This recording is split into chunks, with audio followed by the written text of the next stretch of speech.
உருண்டை வடிவத்தில் கருப்பு நிறத்தில் வானிலிருந்து கீழே விழுந்தது வித்தியாசமான பொருளொன்று. ஒட்டஞ்சத்திரம் அருகே கூத்தம்பூண்டி கிராமத்தில் வேலுச்சாமி என்பவரது தோட்டத்தில் இந்த மர்ம பொருள் விழுந்துள்ளது. வானிலிருந்து கீழே விழும்போது அதிகமான சத்தம் கேட்டதை அடுத்து தோட்டத்து வீட்டில் தங்கியிருந்தவர் பக்கத்து வீட்டிற்கு தகவல் கொடுத்துள்ளார். முதலில் இப்பொருளை பார்த்ததும் அச்சமுற்ற அப்பகுதி மக்கள் கள்ளிமந்தயம் காவல் நிலையத்திற்கு தகவல் கொடுத்துள்ளனர்.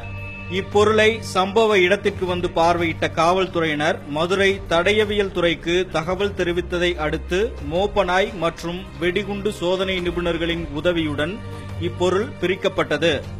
பிரித்து பார்த்தபொழுது அலுமினியத்தால் ஆன சிலிண்டர் போன்று சிறிய வடிவில் இருந்தது இப்பொருள். காலையே விழுந்துச்சுங்க. ஆனா கிச்சு கிச்சுன்னு ரயில் வந்து சத்தம் மாதிரி கேட்டுச்சுங்க. வந்து விழுந்த உடனே வந்து வெடி வச்ச மாதிரி சத்தம் கேட்டுச்சுங்க. அப்புறம் வந்து புகை வந்துச்சுங்க. அவ்வளவுதான் நான் பார்த்தது. அதுக்கு பிற்பாடு ஒன்றும் வரலைங்க. எல்லாம் ஸ்டேஷனுக்கு போன் பண்ணிங்க. போலீஸ் எல்லாருமே வந்தாங்க.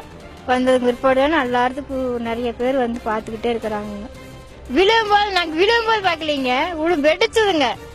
சத்தம் சீனி வெடி மாதிரி வெடிக்குங்காட்டி தானுங்க நான் என்னமோ வெடிக்குது அப்படின்னு சொல்லி வந்து பார்க்கல தானுங்க புகை வந்துச்சுங்க. அவ்வளவுதானுங்க. நான் பார்த்துட்டுலாம் ஒன்றும் செய்யலைங்க. நானும் பொம்பளை என்ன செய்ய முடியுங்க? நானே பயந்துகிட்டு இருக்கிறேங்க. நான் அதுக்கிட்டவே போகவே இல்லைங்க. ஆமாங்க, புகை வந்து பார்த்துட்டு நான் கிட்டவே போக முடியுங்க. இருக்கிறவங்க தான் எல்லாம் வந்ததுதான் போய் பார்த்தாங்க.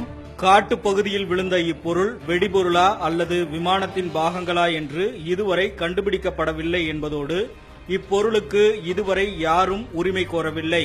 மேலும் இந்த பொருள் விழுந்த தினத்தில் விமான விபத்து எதுவும் நிகழவில்லை என்பதும் குறிப்பிடத்தக்கது. ரெட்பிக்ஸ் செய்திக்குழு, ரெட்பிக்ஸ் நியூஸ்.